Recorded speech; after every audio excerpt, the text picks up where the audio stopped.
Dad. Hello, how you doing? I'm good. How are you? I'm good, I'm good. We got there in the end. Yes, Welcome. This yes, is your very first Instagram live. it is for sure. Your half of the screen is black. I don't know if that's Oh, I can see you okay, clear. cool. That's All not right. matter. All right. So let's get cracking into Yep. this because I've got a lot of questions, especially being in this sector. But the cool thing about you is that you've actually been, besides doing all the website and all the agency and the coaching stuff, you've actually been in the disability sector. And I think it's 17 years. Is that right? Yes. No, it's actually closer to 20 now. I started when I was 21. I'm 41 now. Yeah, that is a bit old. I need to update that. Okay. With COVID, I took 2 years off as well, so it's fine. Now, 2005 I started. when you started, did you start as a direct support worker? Tell us how you got to where, like, how'd you get here? So, were you a direct support worker to begin with? Yeah, definitely. I started out with some big companies, Lifestyle Solution, Life Without Barriers, that sort of thing. And we started what was the pilot program for the Criminal Justice Program.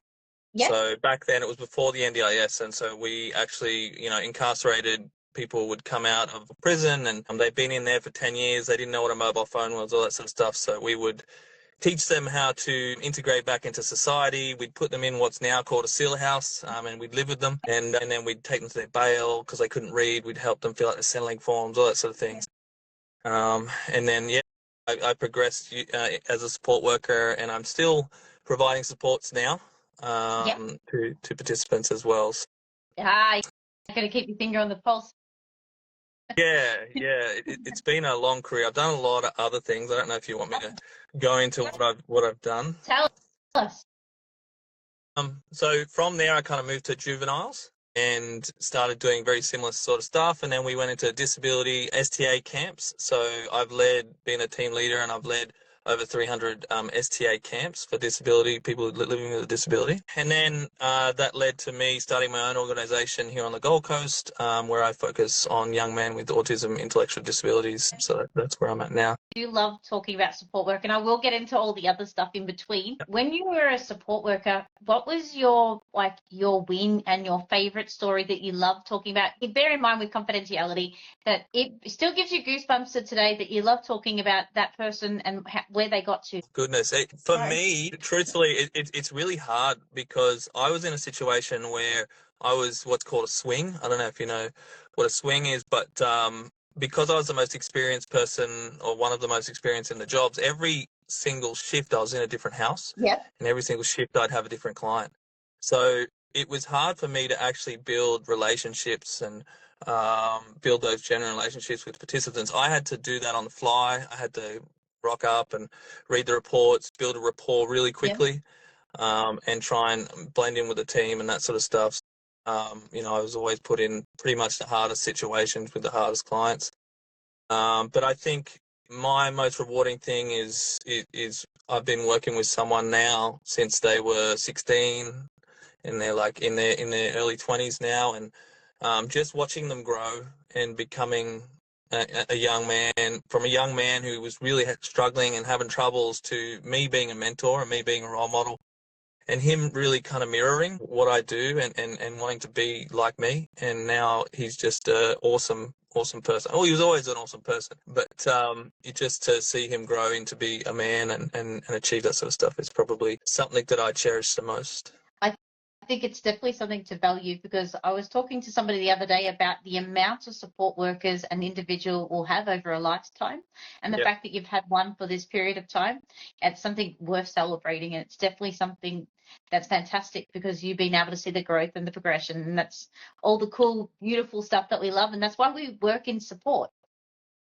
Yeah, it's hard because there's always those boundaries, right? They like, oh, don't get too close to people. You got to have professional boundaries, and obviously I do abide by those sorts of things. But you can't help but to build a genuine care for a person when you spend a lot of time with them and you want to see them succeed. And I think that's a healthy thing too. Yeah, absolutely. And it's kind of, you get to see those goals. Yeah, it does. That's why I wake up in the morning, because I love that stuff. I love those wins. And yeah, Sorry, I got completely off track, but you do other, besides from support work, I reckon the really cool thing that you also offer is that you're able to build websites, which in recent, I would say, couple of months, parts of the support worker store, some people will say, hey, Sarah, can you jump onto my social media, my website? What do you think? And there are signs and there are cues with some of the language in websites, where there's some who has assisted them to build. Can you go through any things that you do when you intake like a new provider or an independent when it comes to building these websites, so the language is on cue with what's acceptable now? Yeah. So, I mean, I'll just add to that introduction. My history has been, I've also had a digital agency for 15 years, which is kind of run alongside me having a business in support work and that sort of thing. So I've done everything from Google ads, Facebook ads, SEO, you name it, building websites and that sort of thing. That's why I wanted to specialize in this. And really what makes us special at Chadwick Digital is that language framework that we focus on. Inherently, I think this is a very different industry. You want to, we always, the communication that we talk about, continuity supports, personal centered care, a lot of different things. We say the people we support, and people living with a disability. The way we communicate is different. And the way we structure a website, I think, is, and my framework that I've developed over probably 5 years or so building NDIS websites, is that we want to build trust with our audience. We want to build trust. So if you meet someone in a networking environment, if you meet someone wherever it is, you're trying to build those relationships, obviously. When they hit your website, when they Google you, whatever, you want to make sure that it aligns with what you've been talking about. It aligns with the framework of the NDIS.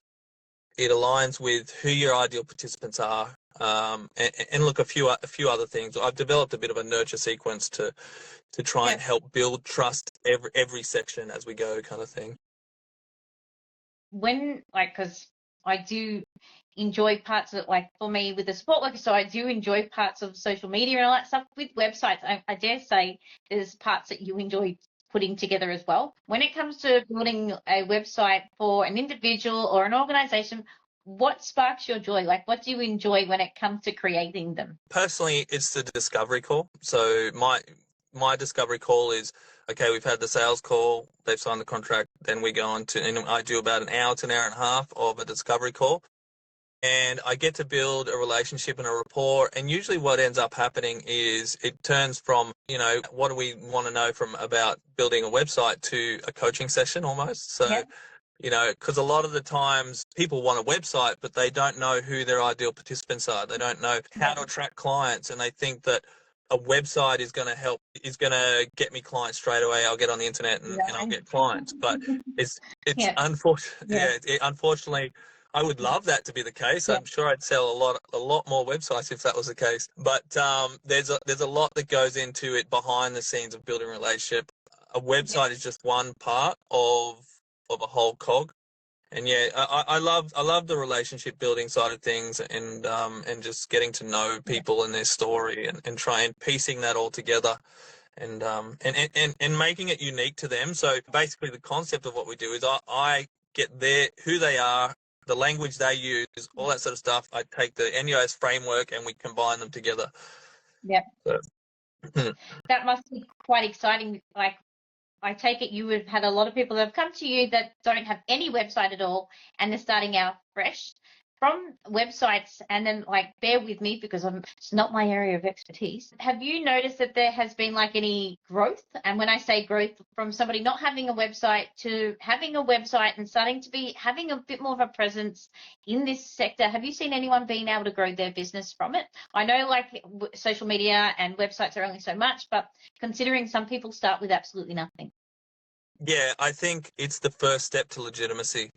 So you might have been a support worker, an independent support worker, or whatever that sort of thing is. The thing with trust is, in this sector, and I'll keep going back to trust, you'll hear, it takes 20 years to build it and five minutes to lose it. If you go and meet a whole bunch of support coordinators, which I don't know where you would do that because they're not all just sitting in a room, but if you go and you've reached out and you've built some relationships with sport coordinators, then they Google you and you're nowhere to be seen, or they come across a website that's been built overseas, a crappy Wix website, you immediately lose trust and you lose faith. Yeah, to answer your question, I would say, that would be my answer. So you've just like ding, the light bulb has gone off. There's a few things here. So I was talking to a lady a couple of weeks back in regards to what images we put on websites and how I can pick a website a mile away from stock images. Yeah. When you're having these conversations with providers, is there like, what way around do you get to be able to put a website together if you're starting with no NDIS participants? Are you leaning towards stock images, or the recommendations actually to use real and raw? What's going to get more interest for somebody to stay on a web page? Is it from stock images or no? Yeah, look, it is something that I think makes a massive difference, for sure. But I guess I have three different scenarios. One is all stock images, because they're new in the industry that don't have any images. The way we humanize that is to have a founder section and just have a real picture of them down the bottom and just telling their story and try and humanize them a little bit so that we know, this is not just, that's where we have to kind of keep coming back to. People want to build relationships. They don't want to deal with a multi-conglomerate that's going to treat them like another number. Yeah. The other one is so we just have stock images. And I always recommend doing paid stock images. I like to look for paid stock images where people are having a selfie or that sort of thing, so they kind of look a little bit like a real thing. And then we have the hybrid where it's they've got a couple images, and then we'll mix that in with stock images, and then there's just all their images. And obviously all their images is going to be the best direction to take it. It just, like I said, it humanizes, it makes what we want when someone lands on the website. So basically I think it's 46% of people will leave your website in the first 15 seconds if you can't grab their attention and let them know that you're in the right spots. By putting your target demographic, let's say young men, autism, intellectual disability, by putting a picture of that person with a smiling support worker or taking a selfie out at the beach or whatever, immediately whoever it is, a primary carer or someone like that, or even if it's someone with a disability, can put themselves in their shoes and can see a happy smiling person next to them and really empathize with that person on the page. So then we've got them, and then we nurture them into, here's some reviews, or here's some, into a bit of a nurture sequence. Wow. Sorry, I'd never really thought of that before, to be honest with you. And then I'm thinking about my website now going, oh crap. The target audience is really understanding that, and that's often the biggest problem. I'm sure you've heard all the marketers in this industry saying, find a way to stand out, stop offering all things to all people. That's where I'm at. But sometimes people do offer all things to all people.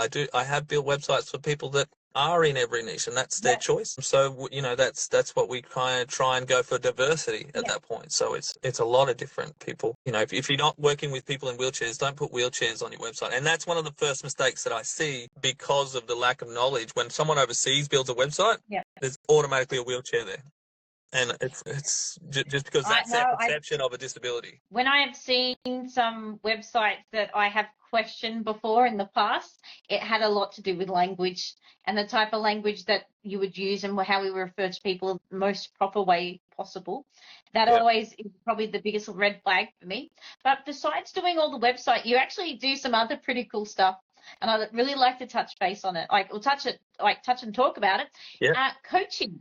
How long have you been coaching for? What kind of coaching? Well, I've been a basketball coach for a very long time, coached juniors for a long time. I used to play semi-professional basketball, so I think that's where my passion comes from, coaching within the NDIS sector, and why I'm able to really understand. A lot of it really comes back to similar coaching kids in basketball, adults in basketball, men's in basketball.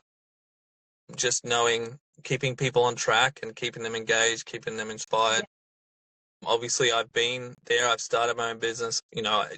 Truthfully, to start out coaching, I reckon I did about 100 free coaching sessions just to. And the reason, the funny thing is, the reason why I got into this and why I kind of discovered, I can take my skills and put it into the NDIS, is because I used to work in a job where I would drive 8 hours down to New South Wales, work 5 days on, and then have 8 days off and drive back. I was like, how can I make money on this 8 hours when I'm doing stuff? But I didn't end up making money. But what I did end up saying is, hey, I'm on a long drive. Who wants to give me a call and I'll do some coaching and I'll help you out, sort of thing. So I would just do free. I'd have 8 hours to do free coaching on drive there and 8 hours to free coaching on the way back. So this is what I call hitting your apprenticeship. Yeah. So we all have to, like, you just don't wake up one day and think, you know what, I'm going to get into coaching, I'm going to get into disability and it's all going to work. And it doesn't, because we do have to get our hands dirty at the best of times, really. We have to learn on the go and then learn really quickly, make a mess, learn quickly, start over and over and again. Because of your range of all these different backgrounds and you come together, I remember talking to you, I think the other day, in regards to some of the ad stuff when it came to websites, promoting yourself out there, that sometimes it's a flop. And I will be the first to admit that I've had Facebook flops. Is there any rule or anything, or is it just that this area, like this sector, is so hard to put a meta ad together to actually generate more leads to come in? Yeah, look, there is. I'm giving away my secrets now. There is and there's not. Like this industry, what happens is immediately, like, it goes back to offering all things to all people. Initially comes back to that where you don't know who you're targeting. So someone could have, like, let's talk about keywords, for example. We'll go Google Ads. Keywords, for example, someone types in disability provider Gold Coast. That could be someone with autism, intellectual disabilities, cerebral palsy, dementia. They could be 65. They could be 18. They could be looking for a support coordinator. They could be looking for a plan manager. It's such a low return on investment that, okay, maybe if you pumped a whole lot of money in there, you would get some leads. But it's going to be a while until you actually are able to calculate your return on investment, because you also don't know the lifetime expectancy of how long you're going to keep a participant for and what the profitability, that sort of stuff is. So that's basically Google Ads. But Facebook Ads another beast as well, because it does also go back to, you know, what is your irresistible offer. We need to look at, and that's what we build in when I coach marketing and that sort of stuff. We look at their irresistible offer. We build out their offer. Once you've got that offer, it's not just a matter of actually putting that offer in front of people. You actually have to build trust, because Facebook Ads is basically people scrolling through, flicking through, and I'm interested in that, flicking through. You'll find I'm sure when you did Facebook Ads, you got a bunch of leads and they're all dead. Yeah. You might have got some, you call and like, no, I didn't click on that. No, I didn't put my name down in that. So basically what the key to it is actually building trust. So what we do is we create some kind of a lead magnet around the problem that needs to be solved. And then you have to create, you know, you think that putting one ad up is going to work. You've got to put 20 ads up. So you record 20 ads, all with different, you know, headings or different looks or all that sort of stuff. But all those ads are to actually bring in an audience and actually solve a problem within a minute. You want to solve a problem within 1 minute. And then you're able to track, okay, how many people watched 25% of that video? Now I can put my offer in front of the people that have watched at least 25% of that video. So that's kind of the recipe that works on Facebook, whereas people think they can just put up an ad and put it in front of people. The hard thing with the NDIS is that there's no, like, with Facebook ads, sometimes you can narrow it down to be like, let's go after lawyers, let's go after nurses, let's go after these people. In the NDIS, anybody could have a disability in Australia. Anybody could have contact with someone with a disability. So you can't filter it down that way. You actually have to filter it down by putting free content into people. And if they watch a certain amount of that content and they find it valuable, then you can retarget that audience. That's the only way it actually works with Facebook ads in this industry.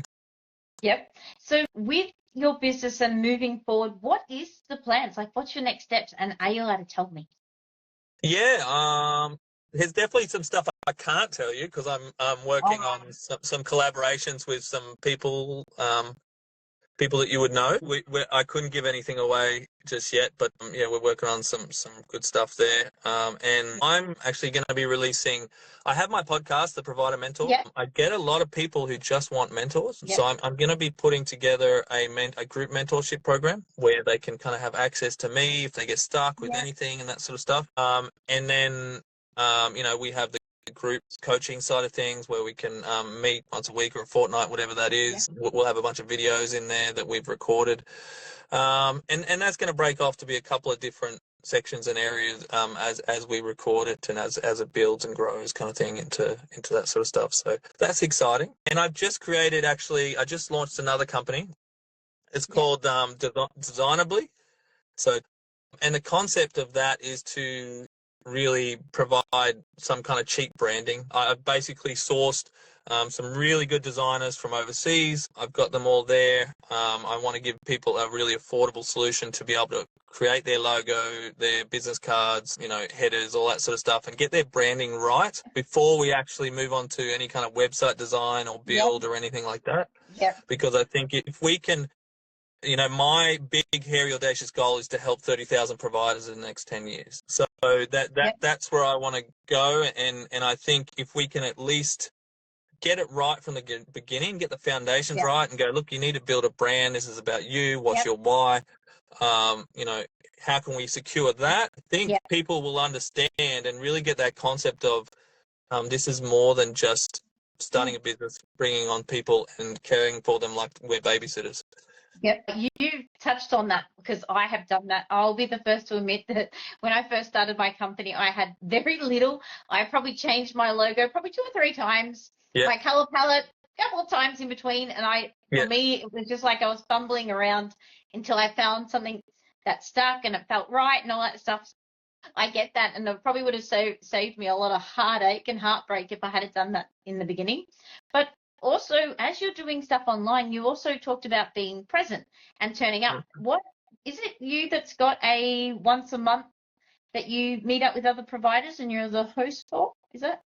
Yes, kind of. I work with Tanya Gomez Consulting.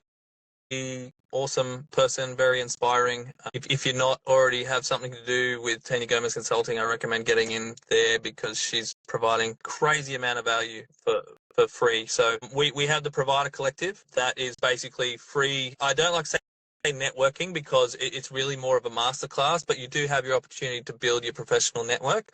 But there's guest speakers that come along once a month. We have Cedar from My Sister coming tomorrow. She's doing an awesome talk on leadership and management, very successful woman in the industry as well.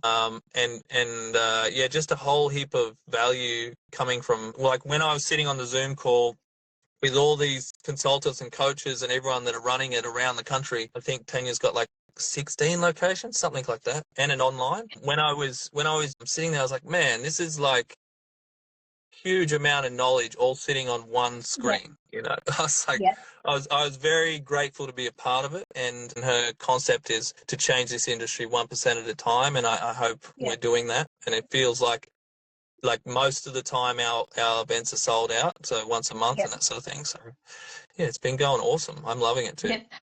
Well, I can tell by your social media presence and others that you're actually quite big in Queensland, in that sense that you must be getting quite a bit of people coming to see you once a month and having these conversations and stuff. So it was only the other day that we realized that we knew the same people and we were talking to the same people. It was quite funny. Yeah, it's funny now. It's become quite a small world as far as the consultant world's kind of coming along in the NDIS industry, and I believe we can all work together. I don't think we have to be competition. I think there's 160 odd providers in this industry. And if we can all be on the same page and like the collective, I love that name, the Provider Collective. We, together we'll change this industry for the better rather than the government's stuffing it up with their bureaucracy. Now, you left me with a little bit of a breadcrumb, so you're not allowed to talk about anything at all that you've got planned or coming up. Is it top secret? Yeah, we're still workshopping it, so it's probably like 2 months away and that sort of stuff. So all right. But if anyone wanted to get in touch with you because they're looking, because they're intrigued by what's going to happen in 2 months' time, what is the best way to get in contact with you? Chadwick Digital, honestly, go on there, leave me a message, or Facebook. If you look up Greg Chadwick or Chadwick Digital, Yeah. send me a message. They're probably the two most common ways to get a hold of me. I'll get back to you pretty quickly in that. But for anyone who's looking for like free educational content, I put a lot of stuff out on YouTube, which has been pretty successful for me, and I get a good response because I don't keep anything secret. I put everything out there for free, and if anyone needs help with implementation or any of that, I'm here to help them. What I didn't mention is that we're a not-for-profit charity. Our charitable purpose is to try and support providers to be the best that they can be and try and change this industry for participants. Amazing. You know what I like about when we were connecting and networking is that you've aced it on YouTube. I've done all right on Instagram. It's kind of cool to hear about YouTube and what people are doing on YouTube and how to present in this sector, because it's very small amount of people can actually get YouTube to work, but also to be able to deliver something that's a valuable content. I mean, I come from a content creation background. My first content creation was travel blogging in Paris and that sort of stuff, because I lived there for a couple of years. That sort of thing, I really started to learn how to create content and how the YouTube algorithms worked and Google algorithms work and that sort of thing. So, I don't understand Instagram. I'm super fresh to Instagram. And I think that's a good thing because, and that's what I would recommend social media wise, if people are going to try and build their social media, is to focus on a platform and get really good at it. Rather than trying to be at all. I'm at a stage where I've got VAs, I've got people who can, I make a post and it goes out to everything. At the moment. But I don't, you've done well on Instagram, and I'm just starting out. Hopefully I can get to where you're at. Instagram. Yes. I always start with one platform. Now I'm starting to spread myself out into other platforms. The only advice that I give people is just be really consistent and turn up. And I think it's not just being on social media, it's being present for the people that we serve. If we're consistent, we turn up and we're trusted. We're known, we're trusted. That's the magic. That's how we retain people. That's how we, provide really good quality support. That's what I go with. But before YouTube, it was Facebook for me. I'm actually quite fresh to LinkedIn as well. I've always been on there, but actually looking at the algorithms and that sort of stuff. But before that, it was Facebook. I mastered Facebook. I understand that like the back of my hand. But in the early days, I reckon it was 5 years ago or something, me and Paul Bryan, we started like Facebook groups kind of at the same time and sort of things. We both got Facebook groups around the 2,500 to 3,000 mark or something like that. So that's where we kind of started putting our audience in a room and building our community, like I would recommend if you're marketing in the industry. Building your community, then you can put your offer in front of people that need to solve that problem. So have you got any, because I am not that great with YouTube, and I will dabble here and there. Have you got any YouTube hacks for anyone watching this that wants to dabble on that social media platform? Because you seem to be the king at it. Yeah, it's just provide value. Honestly, you need to keep providing value. The algorithm's super duper smart. It literally reads every keyword that you're saying in your video. And triggers those keywords into its search engine. So, you'll see there's a transcript on the right-hand side or whatever. So it takes all that information, every part of your video, and it puts it in front of the people that have been searching that sort of stuff. Continue to add value, because what you'll find is, even if, it's funny because the people that watch my YouTube stuff, they become quite ingrained and they watch it like it's Netflix. My loyal clients, the ones that really want to work with me, they come from the videos that have only had 200 views, because they're probably the ones that have the most value, but they're not the most entertaining to the algorithm. Well, it makes sense, because I reckon I YouTube tutorial every day, a different topic, something to learn consistently. So the fact that you've been able to do it and do it well, it's quite impressive. And it's something that I know myself I'm learning, but also I'm like you, I've been trialing LinkedIn, and I have seen a really big difference when it came to follow account, when it came to adding value and getting people like leads. They were different. What I have learned, and this is what I've taken from Instagram. Instagram's fantastic, but I also talk to a lot of the content creators. I'm not talking to the business owners or the support workers at direct. So Okay. I found that LinkedIn, I have been getting the opposite, where I'm actually talking to support workers and I'm talking to the support coordinators. I'm getting that more. So that has been a learning for me. But I suppose really out of all of this, it's just giving it a crack. Yeah. Giving it. Alex Harmozy has a great YouTube video somewhere. I remember watching it, and he goes through basically what is the most effective platforms and that sort of thing, and how long people will Yeah. stay on it, and, Yeah. and what the lead strength is from each one, and that sort of stuff. So each one, LinkedIn and YouTube are very high. Yeah. Uh, but I mean, the other thing for that is that my target market isn't really on LinkedIn that much, because I'm into the education sort of thing. I'm dealing with people that are kind of $0 to $20,000 a month in revenue and that sort of stuff. So those sort of people for me are not on LinkedIn yet because they don't understand the value of LinkedIn yet. Yep. So for me, LinkedIn is building my professional Yep. network. It's not for me to get clients. It's for me to meet up with other people that are going through the same stuff as me and building that professional network. Well, it's a professional network, but it's also like a living resume is probably the best way to describe it, because you can put your work out there, and it is exciting when people do have a win. And I enjoy watching people's wins in that sense. So as you're doing like that, like the marketing type between all the social media platforms and your website creation, do you have any suggestions or any tips for the future moving forward into 2025, 26, what we need to do to make sure that we can get ourselves out there and being seen? I would say, utilize AI. I see a lot of trends going towards AI. I would say utilize AI where you can, but be careful, because I can spot an AI content and text a mile away. And I think people are like we know a stock image. Yep. You know something that's AI. So I think you just have to keep being genuine, and you have to just keep providing value. Value is going to win over time, because I think which is really cool, we are in an age of people wanting to absorb and gain knowledge. You've seen the explosion of coaching and that sort of thing. There's life coaches, there's every kind of coach there is. But that's also because people want to skip steps. And the only way to skip steps is to find someone that's done it before and learn from them and learn knowledge and that sort of stuff. So just keep sharing your knowledge, keep putting it out there. And I believe that when you give through reciprocity, it comes back to you, whether it be on a spiritual level or a psychological level or whatever that is. I think just giving is the key to all of it. Yep. Well, some people do ask me when it comes to social media, Sarah, what has made you grow quicker? And I've always said it was because I was able to give information I haven't taken. When I say taken, I haven't requested for support workers. I haven't got capacity. I'm not an NDIS provider, by the way.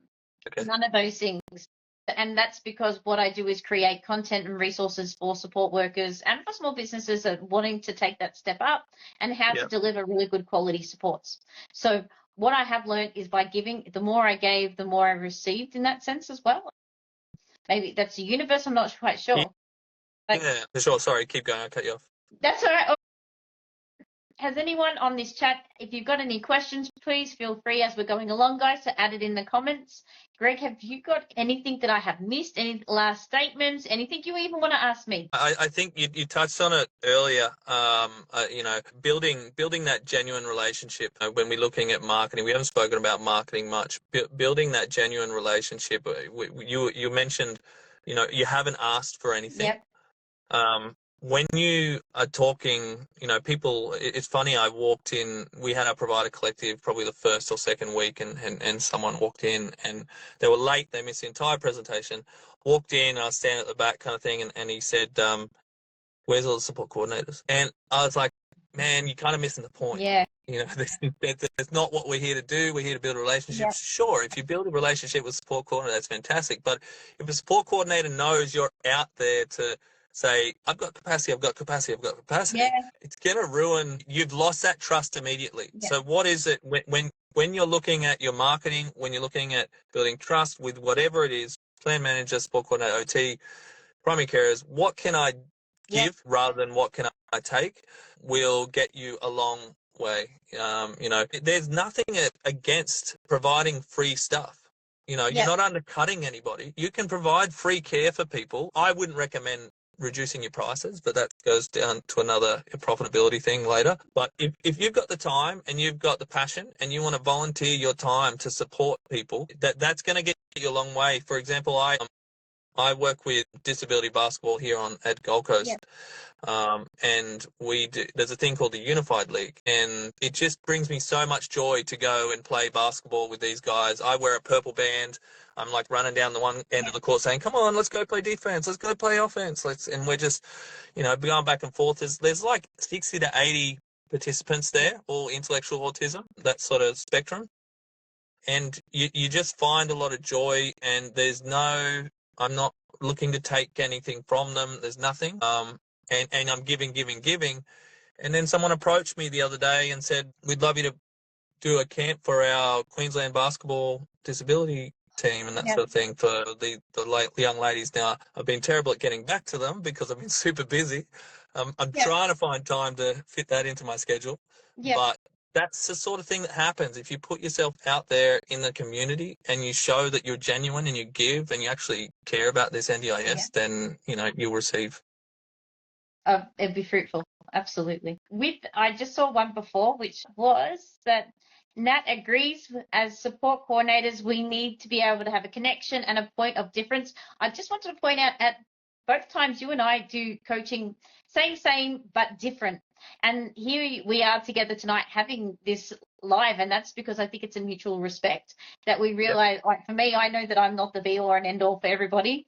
And then I do network people towards other coaches or other organizations because I can see that a person's growth and making sure that they've got the best quality in this sector is more important than my ego. We need to work together on this. Like I have a specific set of skills. I'm marketing, I'm getting people started, I'm inspiring and getting people up to 10 to 20,000 a month, that sort of thing. Then I push them over to Paul Bryan, or I push them to Tanya Gomez if they need some support with that sort of stuff. I'm not expecting anything back with that. I don't ask for an affiliate sale. I don't ask for anything. I just think it'll come back through reciprocity. And it's proof. I've seen it. That's how I've always done it for the last 5 years. And I'm going pretty well for myself. Are we their funnel? Probably. That just comes from knowing that they're in the industry doing the right thing for people. By people. Exactly. I want people to be taken care of. Absolutely. And then that's the thing. And this is the same thing for support coordinators. I believe this. If you do a really good job by this person that you serve, they talk to the support coordinator about this really good job that has been done and continuing to be done, that the support coordinator will come back to you as a priority for other NDIS participants that are similar to the person that you serve. So it is making sure that if we do quality from the beginning, and it doesn't matter who, where, why, and what, it follows through. And I think that's what I enjoy about this. And I think I've really enjoyed doing these Instagram lives because I get to meet people similar like yourself that get to talk about how we work collectively as together, because we can see that it's one person having a full life approach and making sure that they have the best quality in spot. 100%. And we do harp on support coordinators wanting to, where's the support coordinator? I need to get client support. They're not the only way to get participants and clients. They are a key function for the industry, but they're definitely not the only way. But they are a great way to build relationships. And you got to think of it when we are talking about support coordinators, you got to think of it, what is their job as a support coordinator? They want to connect their participants, the people that they support, and they want to do a good job for them with people that they trust. That aren't going to give them a bad name, that are going to do the best for their participants and help their participants get results and that sort of thing. If you're coming fresh into the industry and you're sending out cold emails to people, they don't know who you are. That's not their fault. That's not the support coordinator's fault. You've made a piss poor effort to try and contact them and just send out an email. I couldn't get any clients. I sent out 100 cold call emails. Not it. No. It never has been it. And my theory, and that's probably why I have the support worker store, is that to retain and attract people, it's making sure that I got the support workers perfect, 110%. happy support workers go further than anybody else. And you cannot change my mind on that, because the more happy a participant is with a support worker, the support worker is the selling point at all costs, I believe, especially when it comes to you. I feel like the website is just like the cherry on top of the cake. Like it was just like, like the dessert, like that last piece. Oh, I've got one from Natalie. It says almost every single referral we get is word from mouth. Yeah, from participants and providers themselves. We get a lot of referrals. Yeah. And that's the thing, they're flat out with referrals. Yep. So why would I answer a cold email? You need to do what can I do for this support coordinator? What can I, someone told me a story like the way they connected with the support coordinators was went around to all the support coordinators and took them boxes of donuts. Now I wouldn't say that's the best concept, but it is a concept of giving rather than taking. Yep. There's definitely plenty of other ways you can do that, but is that your trick? No. What's your trick? I'll tell you my trick if you tell me yours. And Natalie, I know you're watching this, so I'm about to give away some real big secrets on my support coordinator trick. Yeah. You ready to hear this one? I never, when I meet a support coordinator, I never talk about me. And the reason why is because every provider provides something very similar. So what I do when I see support coordinators is I actually ask them and I talk about their pain points, what they've got. How many people do you have on your books? Geez, and a lot of them have more people than what they should, really. Like a lot of them have got huge caseloads. And then I start narrowing it down, figuring out whether there was somebody on what that they provide care for as a support coordinator, whether I could be the good fit for them. And if I wasn't the good fit, I always referred. That is my trick. And it has always paid dividends. And to be honest with you, I only ever had probably 3 or 4 really good support coordinators that we worked a lot with. And, I was the person that called and I gave them updates because I wanted to make sure that they could see that there was progression and winning. Yeah, having that ecosystem of supports is just completely life-changing, I think. Yeah, I mean, my secret would probably be, there's too many of them, but when we're approaching a support coordinator, it really comes back to language and like you said, never talking about them. I do find as well, asking for advice from a support coordinator can be empowering. It's the same with, when we do our follow-up call, when I teach people how do we reduce churn in an industry, have you sat down with this participant once a month and asked their opinion? Because that's going to make them feel that they're listened to, and that's going to make them feel that they're heard and inspired. And then you've opened the dialogue to say, all right, well, let's look at your goals a little bit more. Yeah. Then you can open that dialogue and say, what aren't we doing? What are we achieving? Maybe we can add another 3 hours here because you want to become a professional cook or whatever that is. I don't think we can achieve that in 3 hours. Maybe there's space for another 3 hours on a Friday to try and make that sort of stuff. So empowering people by asking for their advice first, I think is a good little trick or a hack. Yeah. You've given me another question. I'm so sorry. I'm so nosy. But when it comes to website creation, there's an opportunity for easy English for people to use websites, and for referrals and complaints and compliments. Is there any tweaking that you have to do to make sure, is it easy to put on a website, or is there a heap of tweaking to do to get that easy English and that readable content? What do you mean by easy English? Just making it so it's not so technical? Easy English in the fact that is we take away all the jargon out of our language. I'll give you an example. Valid's a fantastic organisation in Victoria. It's an advocacy organisation.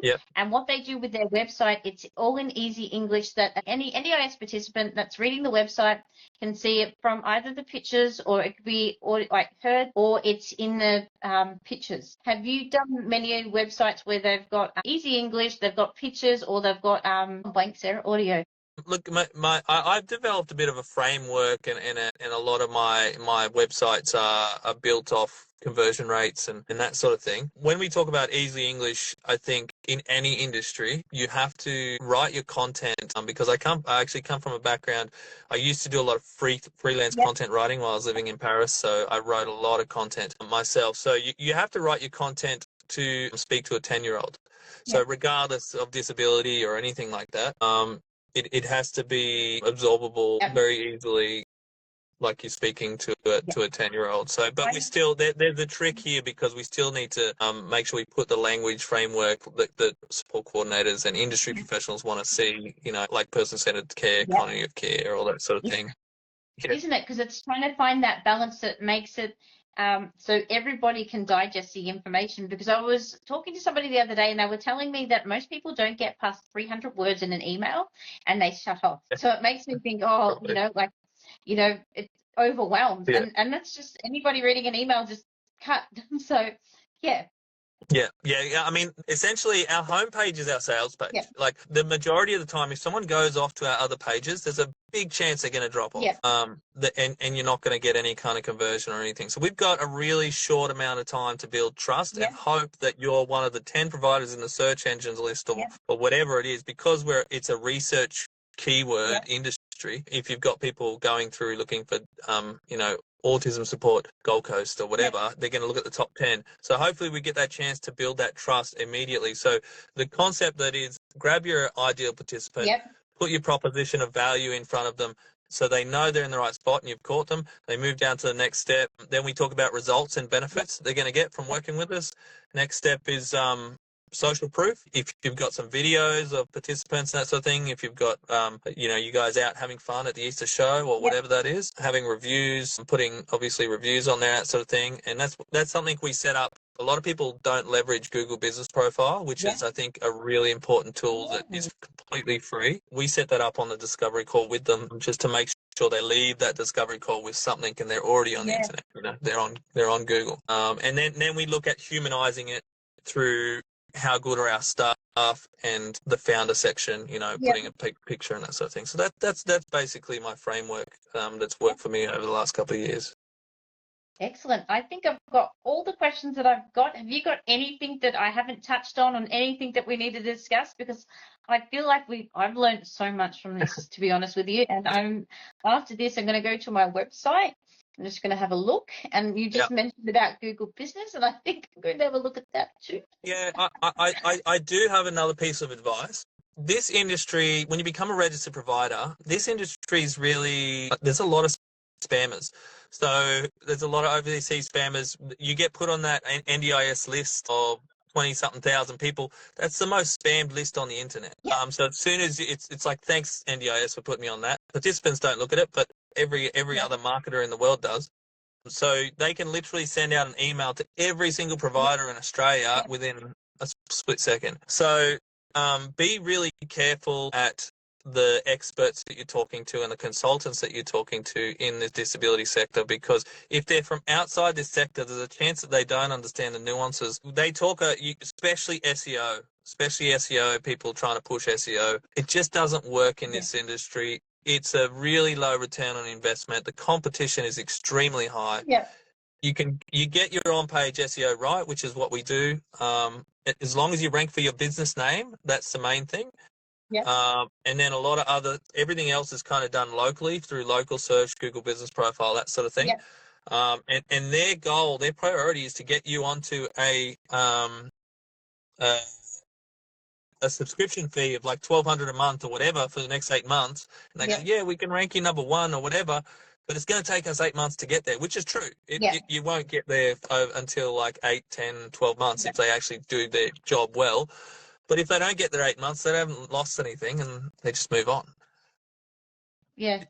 Imagine if you took that $1,200 a month that you were going to spend in that and you put that into creating community events all around your area, community engagement events. And that's what my programs do. My little secret is that we create attraction events to build their irresistible offer. If you have no trust in this industry, we need to create value and put that out to the masses. And so we look at, what makes a provider who they are, how can we leverage their skill sets, how can we build something that creates value that if we put in front of a support coordinator, if we put in front of any one of these guys, it's impossible for them to say no. It's so valuable. And that's how you build trust. And that's really the sense of it. I've got like 2 questions now. All right. Question 1 is, and I'll say them together. 1 is, can I find all the events that you got coming up on your website? And 2 is, is it like all of Australia, or you just in Queensland when it comes to your events? Or online? Provider collective events and that sort of thing. That's you can literally Google it. They're all on Eventbrite, all hosted by amazing people all around the country. Yep. Soon to be in almost every state, I reckon. Give it a couple of years. They're all definitely Queensland, Melbourne, Sydney, that sort of West Coast. But I think they're going to East Coast. They're going to the West Coast soon. So that's all on Eventbrite. My services are all on Chadwick Digital, but a lot of the group coaching programs and that sort of stuff, the mentorship stuff and that sort of thing, I don't put out there and offer it on websites and that sort of thing. People just come to me and say, I love what you do. I've seen everything. I've watched all your stuff, and can you help me? And so I try and put together mentorship packages for them. So if you are interested in mentorship packages or anything like that, reach out, because that's what I'm in the process of doing, is being able to figure out how I can help more people. Because this one-on-one coaching, it's great, but it just doesn't, it's not effective and it doesn't work. I think for the clients and also for me, for the consultants, I think it's a really hard business model to make work, because of trying to slot everybody into every single time slots is near impossible, because everybody has lives. And then from a coaching perspective, I think it works better when you've got a community that's holding you accountable as well. And you come onto a group coaching call, you've got a list of questions that you want to ask. You got 5 or 10 minutes to ask them. We get in and you get out and you go that, and then you can kind of check in during the week and that sort of stuff. I think it's a much, much better business model for anyone looking for coaching and that sort of stuff. Is the group side of things. All right. Well, I think I have gnawed your ear sometime. It's kind of been great to meet with you like this, because I have seen some of your work in the community and it's pretty awesome. You do a pretty cool job. So I do like watching you grow and progress, and I guess I have watched your YouTube clips in a non-creepy way. No, it's good. It's good. I'm glad. I hope you got some value from that. I think I would probably say most consultants have watched some of my YouTube clips at least. So you start to see some people talking about, I'm not trying to sound up myself, but you start to see some people using frameworks and languages that I've kind of come up with myself off the top of my head and that sort of thing, that work. And I think it's good. I love it. We get to build up, and we just keep pushing up and further, and that means the quality gets better as well as we go along. There's so much room for good quality consultants in this industry, because everybody that's just going to make this industry better. That's just and that's what I'm here for. My brother lives with autism as well. I come from that kind of lived with that sort of thing as well, so I have a passion to see it succeed, and it breaks my heart when I see all this negative publicity coming out on 60 Minutes and that sort of thing. Nobody's talking about the good stuff that happens on a daily basis every day. That's why I asked, because I do know that as you and I, we are what we call block funding dinosaurs. There was a time before the NDIS. There was this thing, I'm from Victoria, and it was called block funding. And back then we only had DHSS that looked after the entirety of houses, and it wasn't called sealed, and it was a different era to now. And I think when you see back then and you look to now, you know there's a really big difference when it comes to people getting support, because they're getting more than ever before. And I know that at the moment there are parts of the NDIS that are still not right, and they still need to work on it, and I get all that. But if I have to look at this, we're only shy of nearly 25 years ago that, so we have progressed so far to now to have the NDIS. Yeah. By far.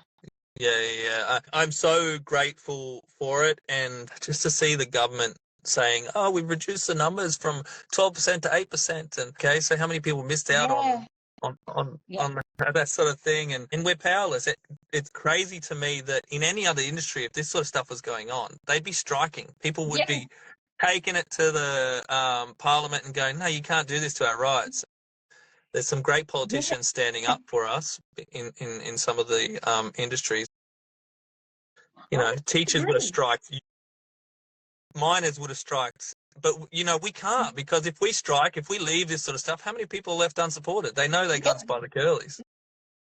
Yeah, I agree with you. I've been wondering that actually what you said the whole entire time, thinking, well, why hasn't anyone done anything? Why are we not protesting? Like, Yeah. should I be on this, like the steps of Parliament? What's going on? Like, there's no warmth for that. So I was like, well, and then you start to like, for me, like I start to second guess, like, oh, am I Yeah. overreacting? Like, am I doing too much? Like, Am I the only one that's like, yeah, yeah, it's very interesting living in this, and let's just pray that we get some competent people behind the reins that can keep this afloat yeah, soon. And I think there's a lot of good people doing advocacy, yeah, but they don't seem to all come together and go, yeah. all right, guys, we're all disability advocates. Let's all come together and we're going to march on the Capitol. I'm not trying to excite them, right? Well, that's all I had for tonight. I want Yeah. to thank you so much for joining me on this live. I know it's your very first one, and you did absolutely fantastic. Thank you so much. Beautiful. All right. All right. Thank you so much Have for a having lovely me. night. Yeah, you too. Take care. All right, see you, mate. Bye. Bye.